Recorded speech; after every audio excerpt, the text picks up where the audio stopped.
பிதா குமாரன் பரிசுத்தாவின் நாமத்தினாலே ஆமென். ஜெபம் செய்வோம். அளவற்ற அன்பு நிறைந்த நல்லாண்டவரே, இந்த மகிழ்ச்சியான நாளுக்காக நன்றியோடு ஸ்தோத்திரிக்கின்றோம். வருகையின் காலங்களிலே நாங்கள் இருக்கின்றோம். இந்த வருகையின் ஞாயிற்றுக்கிழமையிலே உங்களுடைய அன்பு பிள்ளைகளாக இந்த பரிசுத்த ஆலயத்திலே நாங்கள் ஒன்று கூடி உங்களை தோள் கொடுக்கின்ற வாழ்க்கை கொடுத்ததற்காக நன்றி சொல்கிறோம். அநேகர் வந்து இந்த ஆராதனையை பங்கெடுத்து உங்களுடைய ஆசீர்வாதத்தை பெற்றுச் செல்ல கிருபைக்காக இயேசு ரட்சகர் நாமத்திலே வேண்டிக் கொள்கிறோம் நல்ல பிதாவே. ஆமென்.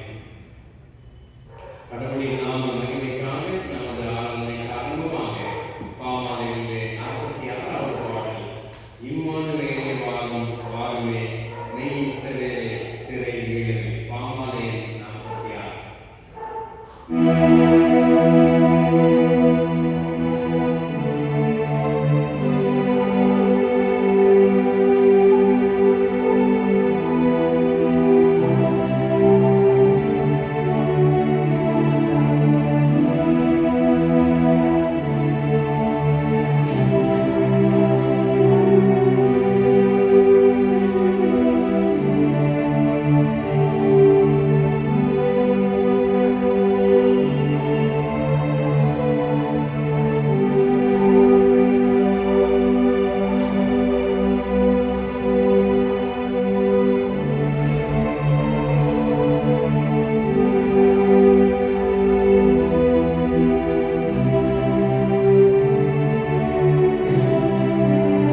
சமாதானமும் உண்டாவதாக.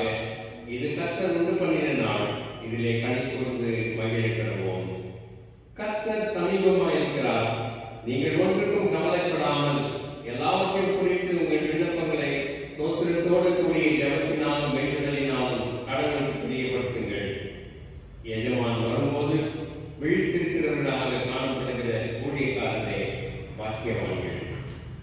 ஆண்டவரே, என் உதவிகளை திறந்தருளும். பிதாவுக்கும் குமாரனுக்கும் பரிசுத்த ஆவிக்கும் மகிமை உண்டாவதாக.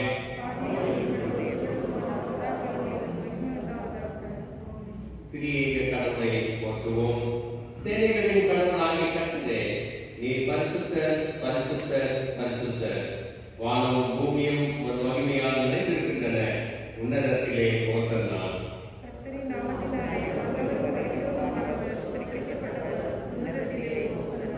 கடவுளே, நீர் பரிசுத்தர். சர்வ வல்லவரே, நீர் பரிசுத்தர். சாவாமை உடையவரே, நீர் பரிசுத்தர். ஆண்டவரே, எங்களுக்காக சிலுவையில் அறைந்த எங்கள் மீட்பரே, எங்களுடைய கிருபையாயிரும்.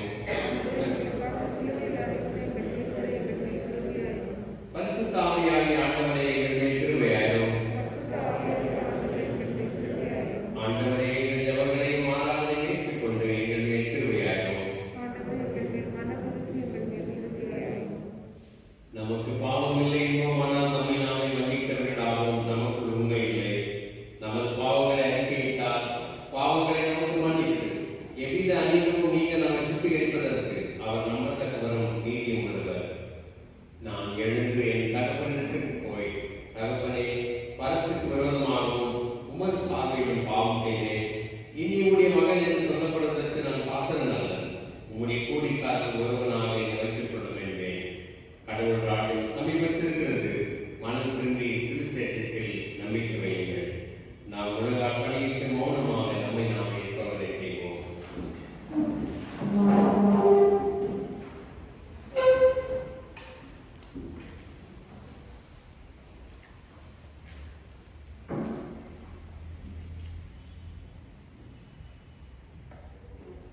சர்வ வல்லமையுள்ள கடவுளிடத்தில் நாம் நமது பாவங்களை தாழ்மையோடு அறிக்கையிடுவோம். முதலாவது பாவனையை நாம் சேர்ந்து சொல்லுவோம். சர்வ வல்லமையும் மிகுந்த இரக்கமுள்ள பிதாவே, தப்பிப்போன ஆண்டுகளைப் போல நாம் எங்களுடைய வழிகளை விட்டு வழியை அழைத்தோம். எங்கள் இருதயத்தின் யோசனைகளுக்கும் விருப்பங்களுக்கும் மிகவும் நெருங்கி நடந்தோம். உமது பரிசுத்த கற்பனைகளுக்கு விரோதமாய் குற்றம் செய்தோம். செய்யத்தக்கவர்களை செய்யாமல் செய்யத்தகாதவர்களை செய்து வந்தோம். எங்களுக்கு சிலுவை இல்லை. ஆனாலும் ஆண்டவரே, தேவரீர் ஆண்டவராகிய இயேசு கிறிஸ்துவின் மூலமாய் மனிதருக்கு அருள் செய்த வாக்குத்தத்தங்களின்படியே நீர் பாக்கியமுள்ள குற்றவாளிகளாக எங்களுக்கு வேண்டும். தப்புதங்களை அறிக்கைகிற எங்களுக்கு பொறுமையாயிரும். பாவத்தில் நிமித்தம் துக்கப்படுகிற எங்களை சீர்படுத்தும். மிகவும் நெருக்கமுள்ள பிதாவே, உம்முடைய பரிசுத்த நாமத்தின் மகிமை உண்டாகும்படி நாங்கள் எங்கள் தேவபக்தியும் நீதியும் தெளிவுறுத்தி உள்ளவர்களாய் நடத்துவர இயேசு கிறிஸ்து நிமித்தம் எங்களுக்கு கிருபை செய்திருக்கிறோம். ஆமென். சர்வ வல்லமையும் மிகுந்த இரக்கமும் உள்ள ஆண்டவர் மன்னிப்பையும் பாவ நிமித்தையும் நமக்கு கட்டளையிட்டபடி வாழ்க்கையை சீர்படுத்துவதற்கான காலத்தையும் நமது பரிசுத்தாவின் கிருபையையும் தேற்றவர்களையும் நல்கருள்வாராக. ஆமென். முதலாவது வேத பாடம் வாசிக்க கேட்போம்.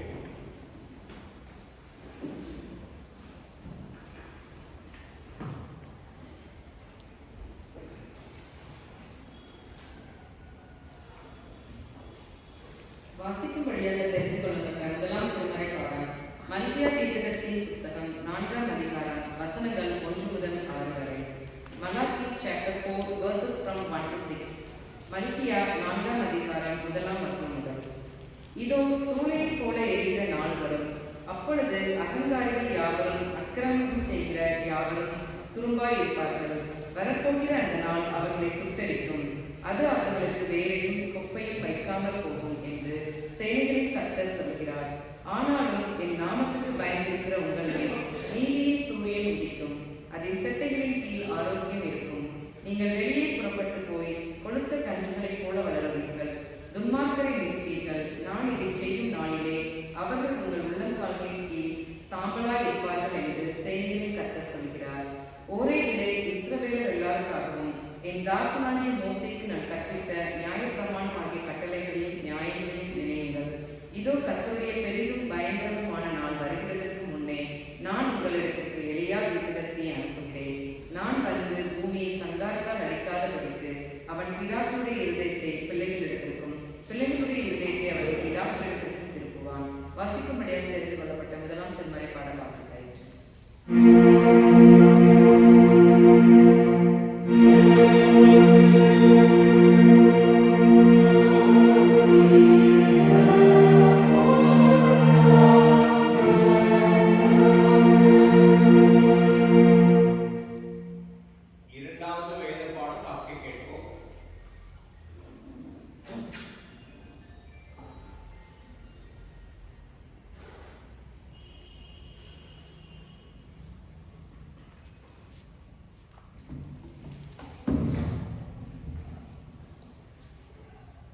The second reading is taken from the first letter of Paul to the Thessalonians, chapter 3, verses beginning from 6 to 13.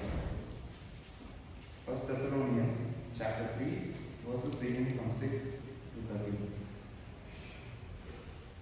But now that Timothy has come to us from you, and has brought us the good news of your faith and love, and reported that you always remember us kindly and long to see us, as we long to see you. For this reason, brothers, in all our distress and affliction, we have been comforted about you through your faith. For now we live if you are standing fast in the Lord. For what thanksgiving can we return to God for you, for all the joy that we feel for your sake before our God, as we pray most earnestly, night and day, that we may see your face to face and supply what is that of your faith. Now may our Lord and Father himself and our Lord Jesus bear our way to you, and may the Lord make you increase and abound in love for one another and for all, as we do for you, so that we may establish your heart blameless in holiness before our God and Father at the coming of our Lord Jesus with all saints. This is the word of God.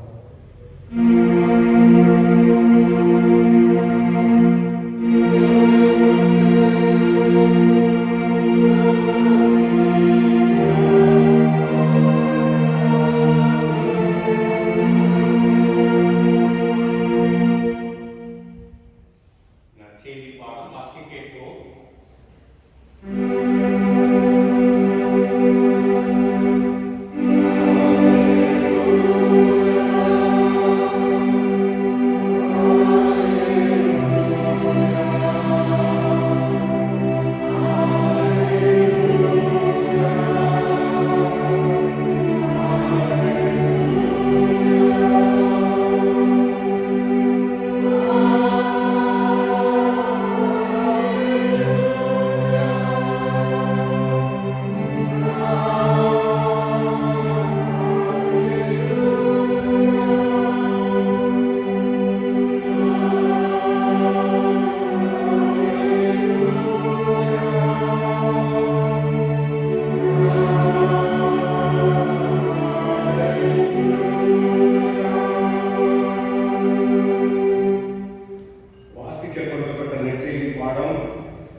லூக்கா எழுதின சுவிசேஷம் 1ஆம் அதிகாரம் 39 முதல் 45 வரை. லூக்கா 1ஆம் அதிகாரம் 39 முதல். அந்நாட்களில் மரியா எழுந்து மலைநாட்டிலே யூதாவில் ஒரு பட்டணத்திற்கு தீவிரமாய் போய் சகரியாவின் வீட்டுக்குள் பிரவேசித்து எலிசபெத்தை வாழ்த்தினார். எலிசபெத் மரியாதையை வாழ்த்துவதை கேட்ட பொழுது அவளுடைய வயிற்றில் இருந்த பிள்ளை துள்ளிற்று. எலிசபெத் பரிசுத்த ஆவியினால் நிரப்பப்பட்டு உரத்த சத்தமாய், ஸ்திரீகளுக்குள்ளே நீ ஆசீர்வதிக்கப்பட்டவள், உன் கர்ப்பத்தின் கனியும் ஆசீர்வதிக்கப்பட்டது. என் ஆண்டவருடைய தாயார் என்னிடத்தில் வந்தது எனக்கு எதினால் கிடைத்தது. இதோ நீ வாழ்த்தின சத்தம் என் காதில் விழுந்தவுடனே என் வயிற்றில் உள்ள பிள்ளை களிப்பாய் துள்ளிற்று. விசுவாசித்தவரே பாக்கியவதி, கர்த்தரால் அவருக்கு சொல்லப்பட்டவைகள் நிறைவேறும் என்றால். வாசிக்க வேண்டிய நற்செய்தி பாடம்.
ஆசீர்வாதங்களுக்காக உம்மை ஸ்தோத்திரிக்கின்றோம்.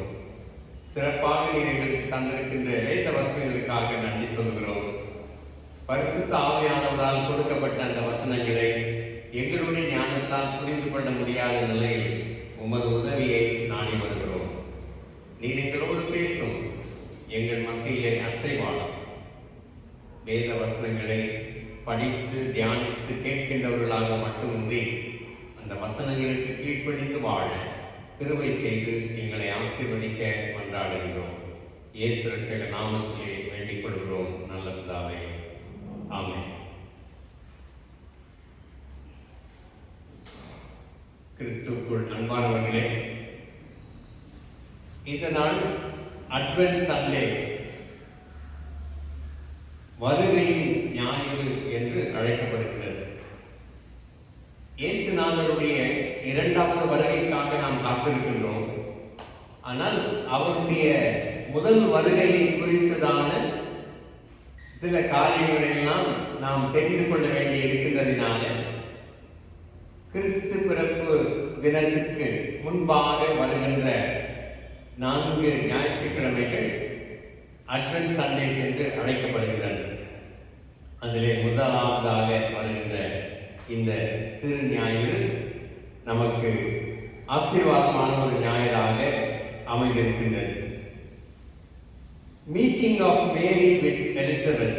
எலிசபெத்தும் அன்னை மரியாளும் ஒருவரை ஒருவர் சந்திக்கின்ற நிகழ்வு நமக்கு 3வது வேத பாடமாக கொடுக்கப்பட்டிருக்கின்றது. அந்த வேத பாடத்தினுடைய அடிப்படையில் இருந்து ஒரு சில குறிப்புகளை உங்களோடு நான் பகிர்ந்து கொள்ள ஆசைப்படுகிறேன். எலிசபெத், மரியாள், இந்த இருவரை நாம் பார்க்கின்ற பொழுது எலிசபெத் மூத்த வயதுடையவள், ஒருவேளை 70 வயது இருக்கின்றவர்களாக எலிசபெத் அம்மாள் இருக்கலாம். மரியாள், அன்னை மரியாள் 13, 14, 15 வயதுக்குட்பட்ட ஒரு டீனேஜ் கேர்ள். அவ்வளவுதான் வயது. ஒருவேளை பாட்டிமா இந்த மரியாள் ஒரு பேத்தி போல அந்த வயதுக்குட்பட்ட நிலையில் இருக்கிறார்கள். இருவருக்குமே குழந்தை பிறக்க முடியாத சூழ்நிலையில், வயதானால் குழந்தை பிறக்க வாய்ப்பு இல்லை. அன்னை மரியாவுக்கு நிச்சயமாக திருமணமாகவில்லை, ஆகவே குழந்தை பிறப்புக்கு வாய்ப்பு இல்லை. ஆனால் இந்த இரண்டையும் மீறி கடவுளின் செயல் ஒன்று நிறைவேற்றப்படுகின்றதை நாம் பார்க்கின்றோம். இதுதான் கடவுளின் தீர்மானமாக, கடவுளின் ஒரு ஆசையாக இருக்கின்றதை நாம் உணர்கின்றோம். கர்ப்பம் தரிக்காததினால, குழந்தை இல்லாததினால எலிசபெத் அம்மாவுக்கு அவமானம். அநேகர் சொல்லியிருப்பார்கள், நீ மலடியா இருக்கிற, குழந்தை கிடையாது உனக்கு என்று அவனை கேவலமாக பேசியிருப்பார்கள். கர்ப்பம் தரித்ததினால கன்னி மரியாளுக்கு அவமானம். திருமணமே ஆகவில்லை, என்ன தகாத உறவு உடனே வைத்திருக்கிறாளோ என்று சமுதாயம் கேவலமாக பேசும், அவமானமாக பேசும்.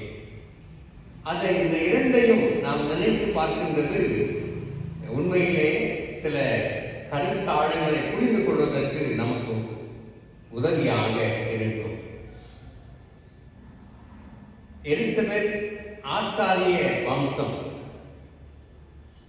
Elizabeth belongs to the priestly tribe. அது முதலாவது அதிகாரம், லூக்கா 1ஆம் அதிகாரம் 5வது வசனத்திலே நாம் வாசிக்கின்றோம். யூதயா தேசத்தின் ராஜாவாகிய ஏரோதின் நாட்களில் அபியா என்னும் ஆசாரிய வகுப்பில் சகரியா என்னும் பெயர் கொண்ட ஆசாரியன் ஒருவன் இருந்தான். அவன் மனைவி ஆரோனுடைய குமார்த்திகளில் ஒருத்தி, அவள் பேர் எலிசபெத். ஆரோனுடைய வம்சம் லேவியர் வம்சம். ஆகவே லேவியர் வம்சத்தில் வந்த ஆசாரிய பெண்ணாக எலிசபெத் இருக்கின்றார்கள். ஆனால் மரியாள், அன்னை மரியாள் அல்லது கன்னி மரியாள் என்று நாம் சொல்லலாம்.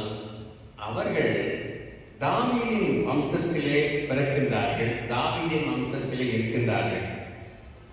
32வது வசனத்திலே கர்த்தராகிய தேவன் அவருடைய பிதாவாகிய தாவீதின் சிங்காசனத்தை அவருக்கு கொடுப்பார். காபிரியேல் தேவதூதனாலே சொல்லப்படுகின்ற வசனங்கள். தாவீதின் கோத்திரத்திலே பிறக்கின்ற ஒருவருக்கு தான் தாவீதின் சிங்காசனம். ஏனென்றால் இயேசுநாதருக்கு தாவீதின் குமாரன் என்கின்ற பட்டப்பெயர் இருந்தது. அந்த கோத்திரத்தில் தான் அவர் பிறக்கப் போகின்றார். ஆகவே கன்னிமரியாள் அந்த கோத்திரத்தை சேர்ந்தவர்களாக இருக்கின்ற நிலையை நாம் பார்க்கின்றோம். இவர்கள் இருவரும் ஒருவரை ஒருவர் சந்திக்கின்றார்கள். அப்படி சந்திக்கின்ற அந்த நிகழ்விலே 3 ஆசீர்வாதங்களை எலிசபெத்து அன்னை மரியாவுக்கு தருகின்றதை நாம் வாசிக்கின்றோம். 42வது வசனத்திலே அந்த ஆசீர்வாதத்தை அவள் சொல்லுகின்றாள். ஸ்திரீகளுக்குள்ளே நீ ஆசீர்வதிக்கப்பட்டவள் என்கின்றது முதலாவது ஆசீர்வாதம். யார்? எலிசபெத்து மரியாளுக்கு கொடுக்கின்ற ஒரு ஆசீர்வாதம்.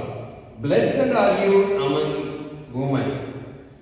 பெண்களுக்குள்ளே, ஸ்திரீகளுக்குள்ளே நீ ஆசீர்வதிக்கப்பட்ட பெண்ணாக இருக்கின்றாய்.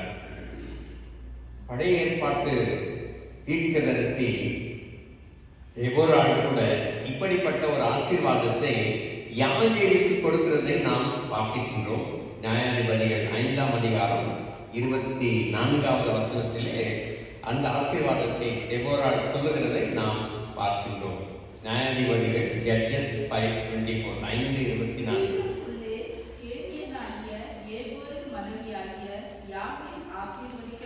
ஸ்திரீகளுக்குள்ளே அவள் ஆசீர்வதிக்கப்பட்டவள். ஏனென்றால் அவர்களுடைய இஸ்ரவேலியருடைய விரோதியை அவள் கொன்று போட்டாள். ஆகவே ஸ்திரீகளுக்குள்ளே ஆசீர்வதிக்கப்பட்டவள் என்கின்ற ஆசீர்வாதம் தேபோராள் சொல்கின்ற ஒரு ஆசீர்வாதம் இங்கே எலிசபெத்து மரியாளுக்கு சொல்லுகின்ற முதலாவது ஆசீர்வாதமாக அமைகின்றது. 2வது, உன்னுடைய கர்ப்பத்தின் கனியும் ஆசீர்வதிக்கப்பட்டது. Blessed is the fruit of your womb. உன்னுடைய கர்ப்பத்தின் கனியும் ஆசீர்வதிக்கப்பட்டது. எலிசபெத்து குழந்தையாகிய கருவாக இருக்கின்ற இயேசுநாதரை ஆசீர்வதிக்கின்ற ஒரு பெண்மணியாக இருக்கின்றார். முதல் ஆசீர்வாதம் இயேசுநாதருக்கு, அந்த கருவுக்கு எலிசபெத் தருகிறதை பார்க்கின்றோம். உன் கர்ப்பத்தின் கனியும் ஆசீர்வதிக்கப்பட்டது. மேசியா என்கின்றதை எலிசபெத் உணர்ந்த ஒரு பெண்மணியாக இருந்து அந்த கருவை இன்னும் குழந்தையாக வளரவில்லை, அந்த கருவாக இருக்கின்ற ஒரு நிலையை ஆசீர்வதிக்கின்றதை பார்க்கின்றோம். கலிலேயா நாட்டில் இருக்கின்ற நாசரேத்து ஊரிலே இருந்து காபிரியேல் தேவதூதன் சொன்ன பிறகு தன்னுடைய உறவின் முறையால் இனத்தாளாகி எலிசபெத்தை சந்திக்க ஏறத்தாழ ஒரு 80 to 100 மைல் வரைக்கும் யூதேயாவில் இருக்கின்ற ஒரு மலை தேசத்துக்கு மரியாள் போகின்றதை பார்க்கின்றோம். ஒரு 4 அல்லது 5 நாள் பிரயாணமாக போகின்றார். காபிரியேல் தேவதூதன் சொன்ன உடனேயே ஒருவேளை கர்ப்பம் தரித்திருக்கலாம். அந்த நிலையிலே அந்த கர்ப்பத்தோடு 6 மாதம் கர்ப்பவதியாக இருக்கின்ற எலிசபெத்தை சந்திக்க மரியாள் புறப்பட்டு போகின்றதை நாம் பார்க்கின்றோம்.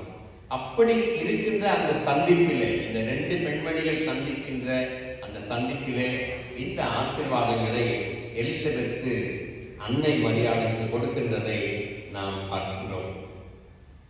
3வது ஒரு ஆசீர்வாதம் 45வது வசனத்திலே அவள் சொல்லுகின்றதை நாம் வாசிக்கின்றோம்.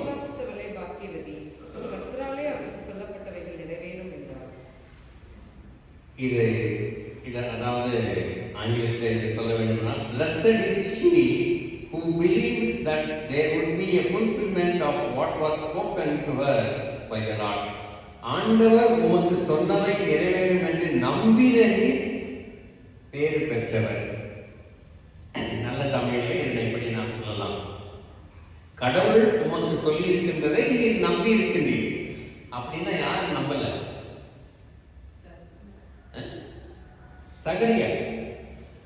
சகரியாவுக்கு காபிரியேல் தேவதூதன் வந்து உனக்கு ஒரு குழந்தை பிறக்க போகின்றது, உன் மனைவி வயது சென்றவளாக இருந்தாலும் கர்ப்பம் தரிக்கப் போகின்றாள் என்று காபிரியேல் தேவதூதன் சொல்லுகின்றார். ஆனால் சகரியா இதனை நம்பாமல் இருக்கின்றார். அவரை பற்றியெல்லாம் சொல்லுகின்ற பொழுது 18ஆம் வசனத்தில் பாருங்க, அப்பொழுது சகரியா தேவதூதனை நோக்கி, இதை நான் எதினால் அறிவேன், நான் கிழவனாய் இருக்கிறேன், என் மனைவியும் வயது சென்றவள். ஆகவே நம்பாத சகரியாவை நாம் பார்க்கின்றோம். ஆனால் காபிரியேல் தேவதூதன் சொன்னதை அன்னை மரியாள் நம்பினதினாலே நீ பேறு பெற்றவள், கடவுள் சொன்னதை நீ நம்பி இருக்கின்றாய், ஆகவே நீ பாக்கியவதி என்று சொல்லி அந்த ஆசீர்வாதத்தையும் கொடுக்கின்றார். ஆக 3 விதமான ஆசீர்வாதங்களை ஒருவேளை யோசித்து பாருங்கள். 2 பெண்மணிகள் சந்தித்தால் என்னவெல்லாம் பேசுவார்கள், ஒருவேளை அந்த காலத்தில் என்ன பேசியிருப்பார்கள், இப்பொழுது இருக்கின்றவர்கள் என்ன பேசுவார்கள் நமக்கு தெரியாது. ஆனால் ஒரு ஆசீர்வாதமான காரியத்தை ஒருவருக்கொருவர் பகிர்ந்து கொள்கின்ற ஒரு நிலையை நாம் பார்க்கின்றோம். எலிசபெத்துக்கு மிகவும் தாழ்மையான ஒரு குணம் இருக்கின்றது, அதனையும் நாம் பார்க்கின்றோம். நான் ஏற்கனவே சொன்னது போல ஒரு 60, 65, 70 வயதை கடந்தவளாக எலிசபெத் அம்மாள் இருக்கலாம். அவருடைய பேத்தி வயதுடைய 13, 14, 15 வயதுடைய ஒரு சின்ன பெண்ணாக அன்னி மரியாள் இருக்கலாம். நான் தான் மூத்தவள், நான் சீனியர், நீ ரொம்ப ஜூனியர், நான் கடவுளுடைய அருளான வாக்கு பெற்று நான் குழந்தை பெறப்போகின்றேன், ஆகவே நான் தான் பெரியவள் என்கின்ற அந்த பெருமை பேச இடமில்லாமல் தன்னை தாழ்த்தி மரியாளை ஆசீர்வதிக்கிறதை நாம் பார்க்கின்றோம். இன்னொன்றும் மரியாளுக்கு எலிசபெத் சொல்லுகின்றது, என் ஆண்டவருடைய தாயார் என்னிடத்தில் வந்தது எனக்கு எதினால் கிடைத்தது. You are the mother of my lord, என்னுடைய ஆண்டவருடைய தாயாராக இருக்கின்றீரே என்று சொல்லி அந்த தாழ்மையோடு அதனை அங்கீகரிக்கின்ற எலிசபெத்தாகவும் நாம் பார்க்கின்றோம். ஆக இவ்வளவு தூரம் பயணப்பட்டு என்னை சந்திக்க வந்திருக்கின்றார் என்று சொல்லி அவர்கள் அங்கு இருக்கின்ற நிலையை நாம் பார்க்கின்றோம். அந்த சந்திப்பிலே இருவரும் ஒருவரை ஒருவர் ஆசீர்வாதங்களோடு பரிமாறிக்கொள்ளுகின்ற நிலையை நாம் பார்க்கின்றோம். சகரியாவின் வீட்டுக்குள் பிரவேசித்து எலிசபெத்தை மரியாள் வாழ்த்துகின்றாள். அதற்கு பதிலாக எலிசபெத்தும் மரியாளை ஆசீர்வதிக்கின்றார். இந்த பரஸ்பர ஆசீர்வாதங்கள், வாழ்த்துதல்கள் ஒருவருக்கு ஒருவரை இருவரும் கட்டிப்பிடித்து அரவணைத்து வாழ்த்து சொல்லி இருக்கிறார். அந்த நிலையிலே இந்த ஒரு சந்திப்பானது நடக்கின்றது.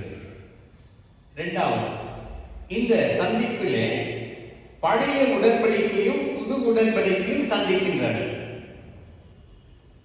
பழைய ஏற்பாடும் புதிய ஏற்பாடும் சந்திக்கின்றன என்றும் கூட நாம் சொல்லலாம். பழைய உடன்படிக்கை என்ன? எல்லா தீர்க்கதரிசிகள் ஏசாயா, எரேமியா, கடைசியாக மல்கியா உட்பட எல்லோரும் சொல்லுகிறது என்ன என்றால், ஒரு மேசியா வருவார், அவர் ஜனங்களை மீட்டுக் கொள்வார், அவருடைய பாவங்களில் இருந்து அவர்களுக்கு விடுதலை கொடுப்பார் என்ற ஒரு வாக்குறுதியோடு அமைந்திருக்கின்றது பழைய ஏற்பாடு. மல்கியா புத்தகத்தை நாம் வாசிக்க கேட்டோம் அல்லவா, 4வது அதிகாரத்தில் இது பழைய ஏற்பாட்டினுடைய கடைசி தீர்க்க தரிசன புத்தகமாக இது அமைகின்றது. இந்த மல்கியா அந்த தீர்க்க தரிசன புத்தகத்திற்கும் மத்தேயு எழுதப்பட்ட அந்த புத்தகத்திற்கும் இடைவெளி எவ்வளவு தெரியுங்களா? 400 years of silence.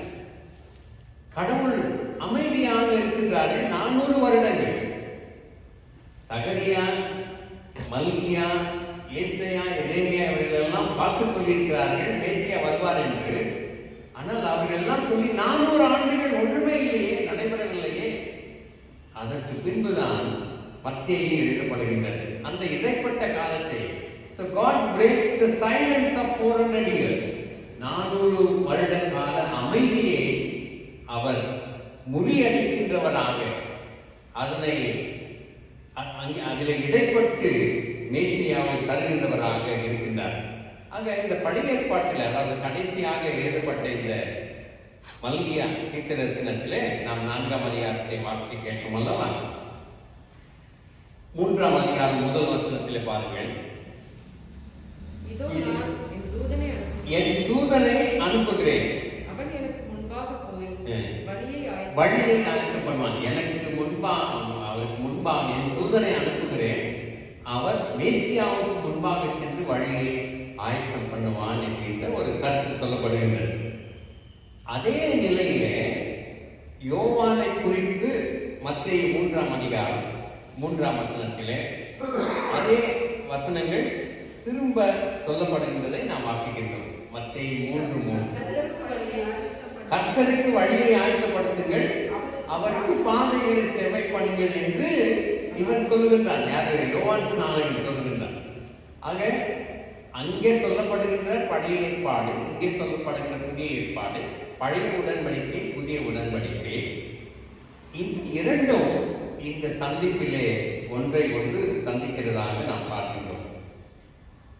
மல்கியா 3:1 கூட மீண்டும் நாம் பார்க்கின்ற பொழுது, ஆண்டவரும் நீங்கள் விரும்புகிற உடன்படிக்கையின் தூதனுமானவர், உடன்படிக்கையின் தூதன். அதே கருத்து மத்தேயு 26:28 இயேசுநாதர் அப்பத்தையும் திராட்சரசத்தையும் எடுத்து ஆசீர்வதிக்கிற பொழுது, இது புதிய உடன்படிக்கைக்குரிய என்னுடைய ரத்தம் என்று சொல்லுகின்றார். இங்கே உடன்படிக்கையின் தூதன், அதுதான் இயேசுநாதரை குறிக்கின்ற ஒன்றாக இங்கே அமைந்திருக்கின்றது. ஆக தூதன் வருகின்றான், அவன் வழியை ஆயத்தப்படுத்துகின்றான் என்ற கருத்து இங்கே இருக்கின்றது. சரி, 4ஆவது அதிகாரத்தில் நாம் வாசிக்க கேட்டோமல்லவா மல்கியாவை. அங்கே பாருங்கள், இதோ 5வது வசனம், கர்த்தருடைய பெரிதும் பயங்கரமான நாள் வருகிறதற்கு முன்னே நான் உங்களிடத்திற்கு எலியா தீர்க்கதரிசியை நான் அனுப்புகிறேன் என்ற ஒரு கருத்து. மேசியா வருவதற்கு முன்பாக எலியா தீர்க்கதரிசி வருவான் என்கின்ற நிலையில, அதனையே காபிரியல் தேவதூதன் சகரியாவுக்கு சொல்லுகிறதை பார்க்கின்றோம். லூக்கா 1 அதிகாரம் 16-17 வசனங்கள். அவன் இஸ்ரவேல் சந்ததியாரே அவர் தேவனாகிய கர்த்தரிடத்திற்கு திருப்புவான். பிதாக்களுடைய இருதயங்களை பிள்ளைகளிடத்திற்கும் கீழ்ப்படியாதவர்களை நீதிமான்களுடைய ஞானத்திற்கும் திருப்பி உத்தமமான ஜனத்தை கர்த்தருக்கு ஆயத்தப்படுத்தும்படியாக அவன் எலியாவின் ஆவியும் பலமும் உடையவனாய் அவருக்கு முன்னே நடப்பான் என்று சொல்லுகிறார். அந்த எலியா தீர்க்கதரிசி அனுப்புகிறேன் என்று பழைய ஏற்பாட்டிலே மல்கியா சொன்னது போல, இங்கே காபிரியல் தேவதூதன் யோவான் ஸ்நானகனை குறித்து சகரியாவுக்கு சொல்லுகின்ற தீர்க்க தரிசன வசனம் நிறைவேறுகின்றது. ஆக பழைய உடன்படிக்கையும் புதிய உடன்படிக்கையும் ஒன்றை ஒன்று சந்திக்கின்றதாக நாம் இங்கே இந்த கருத்திலே நாம் தெரிந்து கொள்கின்றோம். மேசியாவுக்கு முன்பாக எலியா தீர்க்கதரிசி வருவார். அவருடைய ஆவியும் பலமும் உடையவனாக அவருக்கு முன்பே நடக்கின்ற ஒரு தூதனாக இவர் யோவான் ஸ்நானகர் இருக்க போகின்றார் என்கின்ற உண்மை தெரிகின்றது. ஆக பழைய ஏற்பாட்டில் சொல்லப்பட்ட மேசியா புதிய ஏற்பாட்டின் மூலமாக அவர் வந்து பிறந்ததினால அந்த நிறைவேற்றம் காண்கின்றதை நாம் இங்கு பார்க்கின்றோம். இந்த சந்திப்பிலே இவர் பழைய ஏற்பாடும் புதிய ஏற்பாடும், பழைய உடன்படிக்கையும் புதிய உடன்படிக்கையும் ஒன்றை ஒன்று சந்திக்கிறதாக நாம் காண்கின்றோம். 3வது குறிப்பாக இந்த சந்திப்பிலே the messenger meets the messiah, அதாவது தூதனும் மேசியாவும் சந்திக்கின்றனர். இங்கே 2 வசனங்களிலே 41 லூக்கா 1:41 எலிசபெத் மரியாளுடைய வாழ்த்துதலை கேட்ட பொழுது அவருடைய வயிற்றிலிருந்த பிள்ளை துள்ளினார். எலிசபெத் பரிசுத்த ஆவியினால் நிரப்பப்பட்டார். அவருடைய வயிற்றிலிருந்த பிள்ளை துள்ளிற்று. அதனையே எலிசபெத் உணர்ந்து சொல்லுகின்றார், நீ வாழ்த்தின் 44ஆம் வசனம், நீ வாழ்த்தின சத்தம் என் காதில் விழுந்தவுடனே என் வயிற்றில் உள்ள பிள்ளை களிப்பாய் துள்ளிற்று. Leap with Joy.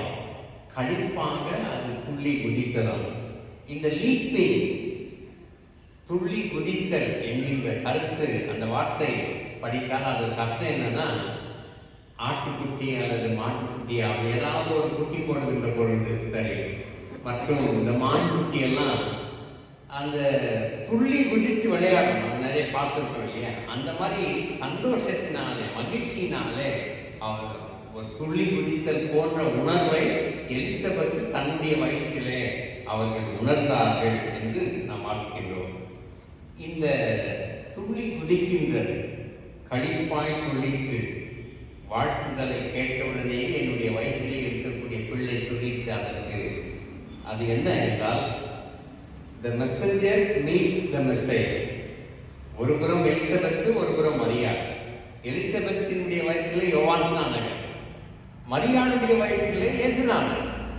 ஆக இயேசுநாதர் மேசியா, இவர் தேவதூதன், தூதன், இவருக்கு முன்னால் அனுப்பப்பட்ட வழியை ஆயத்தப்படுத்துகின்ற தூதன். இந்த இருவரும் கூட அந்த சந்திப்பிலே சந்திக்கிறார்கள்.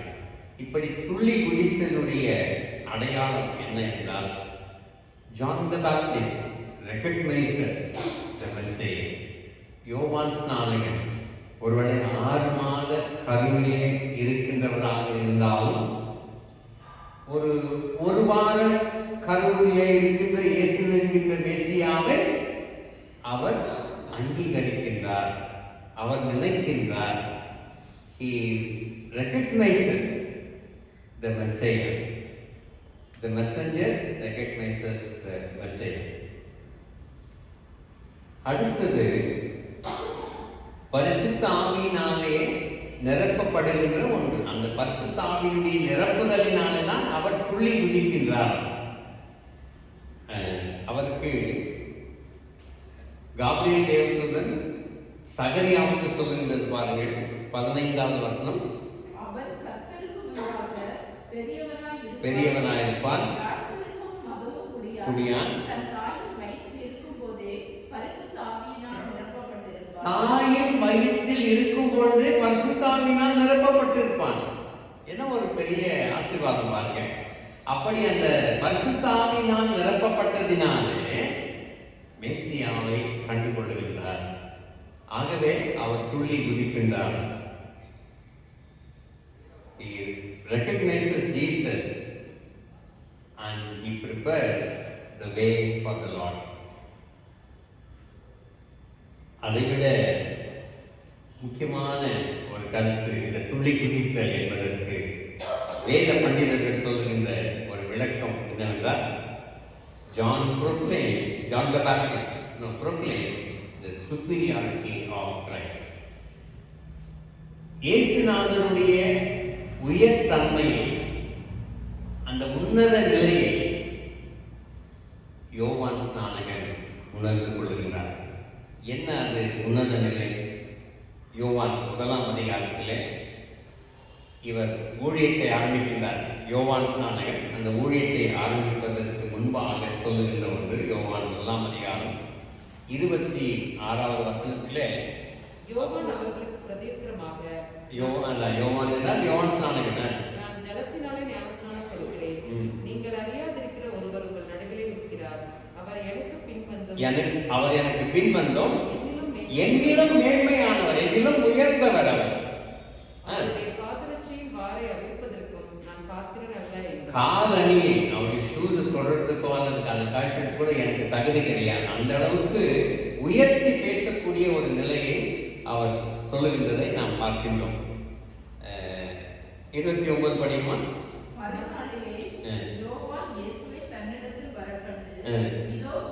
உலகத்தின் பாவத்தை சுமந்து இருக்கிற தேவாட்டுக்குட்டி, எனக்கு பின் ஒருவர் வருகிறார் என்று நான் சொன்னேன் அல்லவா, அவர் எனக்கு முன்னிருந்திருக்கிறார் அப்படின்ற ஒரு சுப்பீரியாரிட்டியை இங்கே சொல்கிறார். எனக்கு முன்னிருந்தபடியா நான் சொன்னேனே, அவர் இவர் தான். ஆக யோவான் ஸ்நானகன் தன்னுடைய ஊழியத்தை துவங்குவதற்கு முன்பாக இயேசுநாதரை பற்றி இப்படியெல்லாம் உயர்த்தி சொல்லுகிறதை பார்க்கிறோம். காரணம், அவர் பரிசுத்த ஆவியினாலே நிறைந்தவராக இருக்கின்றார். அங்கு அன்புக்குரியவர்களே, இரண்டு பெண்மணிகளுடைய சந்திப்பானது ஒருவரை ஒருவர் வாழ்த்துவதற்காக, ஒருவரை ஒருவர் ஆசீர்வதிக்கிறதற்காக அந்த சந்திப்பு நடக்கின்றது. இரண்டாவது, இந்த சந்திப்பிலே பழைய உடன்படிக்கையும் புதிய உடன்படிக்கையும், பழைய ஏற்பாடும் புதிய ஏற்பாடும் இணைகின்றன. மூன்றாவது, இந்த சந்திப்பிலே தூதனும் மேசியாவும் ஒருவரை ஒருவர் சந்தித்துக் கொள்கிறார்கள். The messenger meets the Messiah. அங்கே இயேசுவின் வருகையை எதிர்கொள்ளவிருக்கின்ற நாம், அவருடைய முதலாவது வருகையை எதிர்கொள்ளவிருக்கின்ற நாம், இந்த கிறிஸ்துமஸ் பண்டிகை காலங்களிலே எதிர்கொள்ளவிருக்கின்ற நாம், இப்படிப்பட்ட குணங்களை நம்முடைய வாழ்க்கையிலே நாம் நினைக்க வேண்டும். ஒருவரை ஒருவர் சந்திக்கின்ற பொழுதெல்லாம் அவரை வாழ்த்துகின்றதும் அவர்களை ஆசீர்வதிக்கின்றதுமான வார்த்தைகள் நம்முடைய வாயிலிருந்து வெளியே வர வேண்டும். அவர்களுடைய உயிர் தன்மைகளை எல்லாம் புரிந்து கொண்டு கடவுள் வரப்போகின்றார், நாம் எல்லோரும் மகிழ்வோடு இருப்போம் என்கின்ற நல்ல செய்தியை சொல்லவும் அழைக்கப்படுகின்றோம். அப்படிப்பட்ட ஒரு உணர்விலே இந்த கிறிஸ்துமஸ் பண்டிகை காலங்களை எதிர்கொண்டு வாழ கடவுள் நமக்கு கிருபை செய்வாராக. ஆமாம்.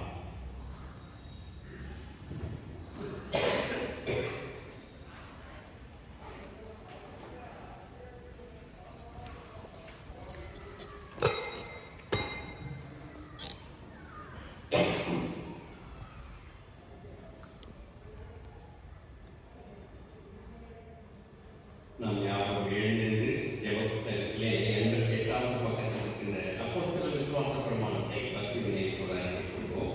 88ஆம் வானத்தையும் பூமியையும் படைத்த சர்வவல்லமையுள்ள பிதாவாகிய தேவனை விசுவாசிக்கிறேன். அவருடைய ஒரே குமாரனாகிய நம்முடைய நாதர் இயேசு கிறிஸ்துவை விசுவாசிக்கிறேன். அவர் பரிசுத்த ஆவியினாலே கன்னிமரியாளுக்கு பிறந்தார். முதுகளாவின் காலத்தில் பாடுபட்டு சிலுவையில் அறைந்து மறைத்து அடக்கப்பட்டு பாராட்டு மூன்றாம் நாள் மனிதர்களுக்கு எழுந்தறினார். பரமனுக்கு சர்வ வல்லமையுள்ள பிதாவாகிய தேவனுடைய வலதுபார்சை வீற்றிருக்கிறார்.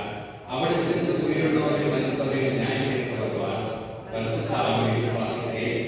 பொதுவாக பரிசுத்த சபை, பரிசுத்தவான்களுடைய ஐக்கியமும் பாவமன்னிப்பும் சரீர விடுதலும் நித்திய ஜீவனும் உண்டு என்று விசுவாசிக்கிறேன். ஆமென். அமர்வோம். அறிவிப்புகளை செய்கிறோம்.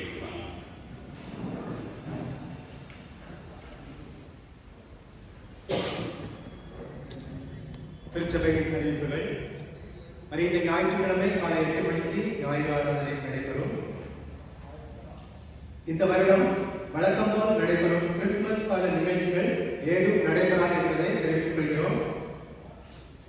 வீடு சந்திப்பிற்கு நமது போதகரும் அவருடன் ஓரிரு பரிபாலன அங்கத்தினர்கள் மாத்திரம் உங்கள் வீடுகளுக்கு வருவார்கள். வருகின்ற ஞாயிற்றுக்கிழமை முதல் இந்த வீடு சந்திப்பு ஆரம்பமாக இருக்கின்றது. அது பற்றிய விவரங்கள் ஆலயத்தில் நோட்டீஸ் போடப்பட்டிருக்கிறது. இப்பொழுதுள்ள சூழ்நிலையின் காரணமாக யாராவது உங்கள் வீட்டிற்கு ஹவுஸ் விசிட் வர வேண்டாம் என்று நீங்கள் நினைப்பீர்கள் என்றால் அதை ஆராதனை முடித்து செல்லும் பொழுது திரு அருள்குமாரிடம் தெரிவித்து செல்லுமாறு அன்புடன் உங்களை கேட்டுக்கொள்கிறேன்.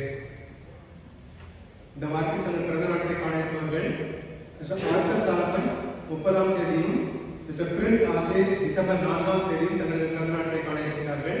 இவர்களை திருச்சபை சார்ந்த வாழ்த்து இனிய பிறந்த நாள் வாழ்த்துக்களை தெரிவித்துக் கொள்கிறோம். Mister Sathya and mister Nalini Sathya தம்பதியினர் இன்று தங்களுடைய திருமண நாளை கண்டிருக்கிறார்கள். இந்த தம்பதியினரை திருச்சபை சார்ந்த வாழ்த்து இவர்களுக்கு இனிய திருமண நாள் வாழ்த்துக்களை தெரிவித்துக் கொள்கிறோம். கடந்த வாரம் காணிக்கை விவரம் ஆராதனை காணிக்கை 3600 ரூபாய், மாதாந்திர சந்தா தொகை 1930 ரூபாய், கட்டிட நிதி 4460 ரூபாய், எளியோர் நிதி 750 ரூபாய், தோத்திர காணிக்கை 300 ரூபாய், மரண நிவாரண நிதி 900 ரூபாய், தோத்திரப்படிய ஏலப்பாய்க்கு வரவு 3000 ரூபாய், பேங்க் ஃபீஸ் 1000 ரூபாய், பிறந்த நாள் தோத்திர காணிக்கை 1500 ரூபாய், மொத்தம் 17500 ரூபாய்.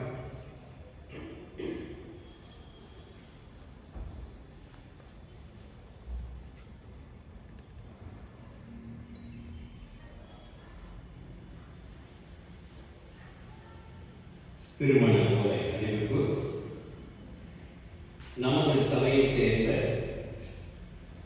திருமதி கிருபாமணி மற்றும் திரு மாதவனுடைய மகள் பிரியதர்ஷினி என்பவரும் சிஎஸ்ஐ அல்சூரிலே இருக்கின்ற ஓலை ஆலயத்தை சேர்ந்த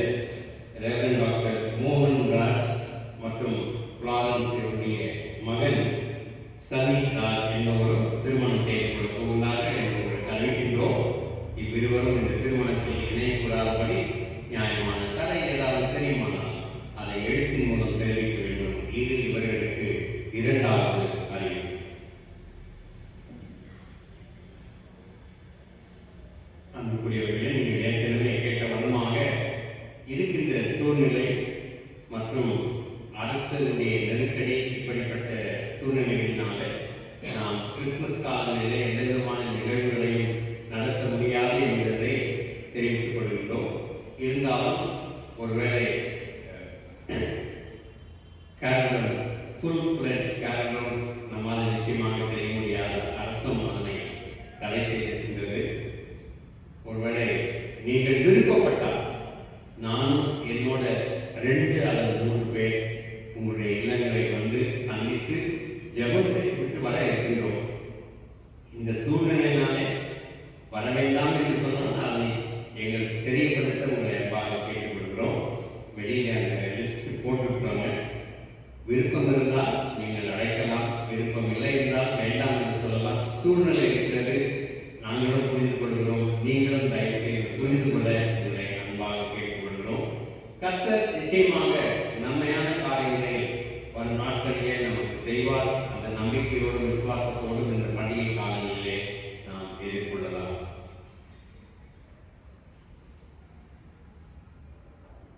பிறந்த நாள், திருமண நாள் மற்றும் தோத்திர காணிக்கை செலுத்த விருப்பமுடையவர்கள் ஒருவேளை நீங்கள் வந்திருந்தால், நீங்கள் இருக்கின்ற இடங்களிலே இருந்தால் எழுந்து நிறுங்கள். உங்களுக்காக நாங்கள் ஜெபிப்போம்.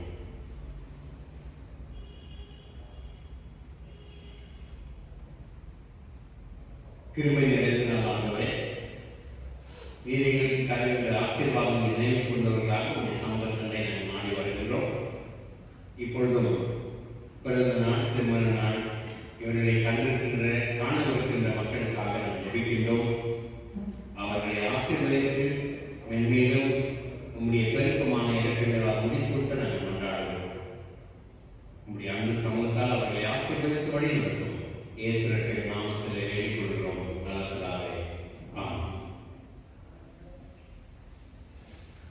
மன்றாட்டு ஜெபங்களை தொடர்ந்து நாம் ஏற்போம்.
எங்களுடைய பெற்றோர்களையும் பெரியோர்களையும் மூத்தோர் முதியோர்களையும் நினைத்து அவர்களுக்காக கொண்டாடுகிறோம். உங்களுடைய பெரிதான கிருபை அவர்களுக்கு கிடைக்கட்டும். பலவீனமான நாட்களிலே கொரோனா வைரஸுடைய தாக்கம் பெரியோர்களை அதிகமாக நோக்கி இருக்கின்றது. அந்த தாக்கத்திலிருந்து அவர்களை காப்பாற்றுகிறதை நாங்கள் ஜெபிக்கிறோம். பிள்ளைகளும் இதனை புரிந்து கொண்டவர்களாக அவர்களுக்கு செய்ய வேண்டிய கடமைகளை செய்வர்களை தவறிவிடாமல் கிருபைக்காக, குடும்பங்களின் நல்வாழ்வுக்காக, கணவன் மனைவியை புரிந்து கொள்வதற்காக நாம் ஜெபிக்கிறோம். குழந்தைகள், பிள்ளைகள், படிக்கின்ற மாணவ மணிகள் இந்த ஆன்லைன் கிளாஸ்னாலே அதிகமான ப்ரெஷர்ஸ் அவர்களுக்கு இருக்கின்றது சுவாமி. அதே போல ஆசிரியர்களுக்கும் நிறைய மெஷர்ஸ் இருக்கின்றது. இப்படிப்பட்ட தருணங்களிலே அவர்கள் அனைவரும் நீ வழிநடத்த நாங்கள் எண்ணி மன்றாடுகிறோம். வாலிப பிள்ளைகளுக்காக ஜெபிக்கின்றோம். படித்து முடித்து வேலை தேடுகின்ற மக்கள், வேலை இல்லாமல் இருக்கின்றவர்கள் எல்லோருக்காக ஜெபிக்கின்றோம். திருமணமாகி குழந்தை வாய்ப்பும் இல்லாமல் இருக்கின்ற தம்பதியருக்காக ஜெபிக்கின்றோம். கர்ப்பிணி பெண்களுக்காக கொண்டாடுகிறோம். சிறப்பாக சுவாமி கொரோனா வைரஸினாலே தாக்கப்பட்டு உலகெங்கிலும் மக்கள் அல்லப்பட்டுக் கொண்டிருக்கிறார்கள். நிவர் புயலினாலே தமிழ்நாடு வெள்ளக்காடாக காட்சியளிக்கிறது. இப்படி பல்வேறு இடங்களிலே இயற்கையின் சீற்றங்களால பல்வேறு மக்கள் தாக்கப்பட்டிருக்கிறார்கள். எல்லோருக்காக நாம் ஜெபிக்கின்றோம். சீக்கிரமாக மருந்து கண்டுபிடிக்கப்படவும் அந்த மருந்தை ஏற்றுக்கொண்டு அநேகர் இந்த நோயிலிருந்து காப்பாற்றப்படவும் நாங்கள் தாழ்மையாக ஜெபிக்கின்றோம். இதற்காக உற்சாகத்தோடும் உண்மையோடும் மருத்துவர்கள் உழைத்துக் கொண்டிருக்கிறார்கள். அந்த உழைப்பை அவர்களுக்கு ஆசீர்வாதமாக மாற்றித்தர நாங்கள் ஜெபிக்கின்றோம். இன்னும் பல்வேறு வியாதிகளினாலே ஆஸ்பத்திரிகளிலும் வீடுகளிலும் சுகவீனமாக இருக்கின்ற எல்லோருக்காக நாங்கள் வேண்டுதல் செய்கின்றோம். அனைவருடையும் இணக்கம் பாராட்டி அவர்களை வழிநடத்த நாங்கள் வேண்டுகின்றோம். எங்களுடைய டயசிஸ்க்காக, பிஷப்புக்காக, பொதுவர்களுக்காக, ஆலய அமைச்சர்களுக்காக, உடன் விசுவாசிகளுக்காக, அனைவரும் வந்து உடைய ஆலயத்திலே தொழுது கொள்ள முடியாத சூழ்நிலைகள் இருந்தாலும் எந்த ஒரு விதத்திலாவது உண்மை நாங்கள் தொழுது கொள்கின்றோம் என்கின்ற உணர்விலே நாங்கள் என்றென்றும் வாழ கிருபை செய்து எங்களை ஆசீர்வதிக்க நாங்கள் வேண்டி மன்றாடுகிறோம். எங்கள் நாட்டுக்காக, நாட்டின் தலைவர்களுக்காக ஜெபிக்கின்றோம். நல்ல விதத்திலே அனைத்து மக்களும் வழிநடத்தப்பட உதவி செய்ய நாங்கள் வேண்டுகின்றோம். உலக சமாதானத்துக்காக ஜெபிக்கின்றோம்.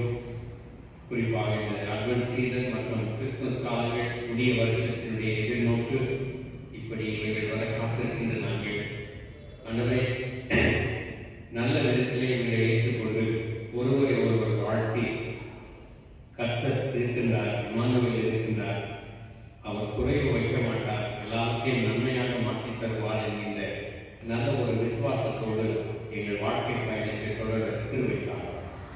இன்னும் யாரெல்லாம் வேண்டிக் கொண்ட கடமை பார்த்துக்கிறோமோ அனைத்து மக்களுக்காக ஜெபிக்கிறோம். எல்லோரும் நாம தொடர்ந்து ஆசீர்வதித்து வழிநடத்தும். துதி நம்ம அனைத்தும் நீர் எடுத்துக்கொள்ளும். ஈஸ்வரட்சிய நாமத்திலே தாழ்மையோடு வேண்டிக் கொள்கிறோம். நல்ல பிதாவே, ஆமென். பரமண்டலத்தில் இருக்கிற எங்கள் பிதாவே, உடைய நாமம் வசப்படுவதா, உடைய ராஜ்யம் வருவதா, உடைய சித்தம் பரமண்டலத்திலே செய்யப்படுகிறது போல பூமியிலே செய்யப்படுவதா. அன்புள்ள பத்னி எங்களுக்கு தா. எங்களுக்கு விரோதமாய் குற்றம் செய்கிறவர்களுக்கு நாம் மன்னிப்பது போல எங்கள் குற்றங்களை ஏற்றுக்கொண்டு எங்களை சோதனைக்கு பிரவேசிக்க நாம தீமையை ரட்சித்துக் கொள்ளும். ராஜ்யமும் வல்லமையும் மகிமையும் என்றென்றைக்கும் உடையவைகளே. ஆமென். நம்முடைய ஆண்டவராகிய இயேசு கிறிஸ்துவின் கிருபையும் பிதாவாகிய தேவனுடைய அன்பும் பரிசுத்த ஆவியுடைய ஐக்கியமும் நாம் அனைவரோடும் மீண்டும் என்றும் சகல நாட்களிலும் நிலைத்திருப்பதாக.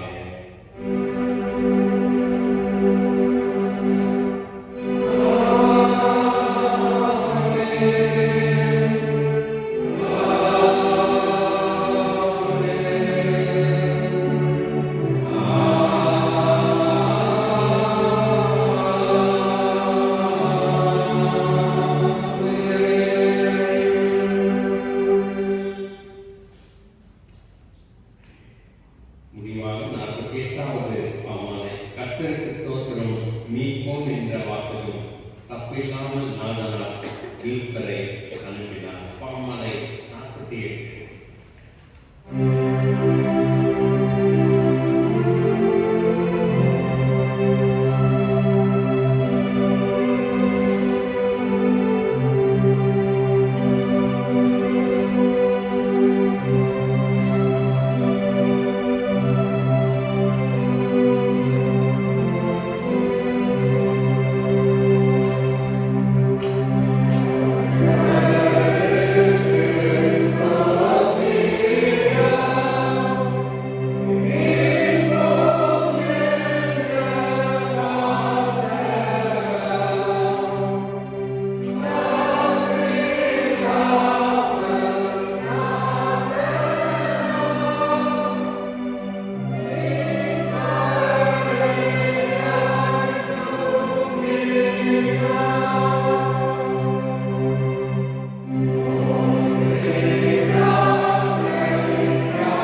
எங்களுக்காக வந்திருக்கின்றார் என்கிற உணர்வை நாங்கள் பெற்றுக்கொள்ளவும் அந்த நம்பிக்கையோடு வாழவும் கிருபை செய்து எங்களை வழிநடத்தும். வழிபாட்டில் காணப்பட்ட குறைகளை தயவாக பொறுப்பேற்கும்.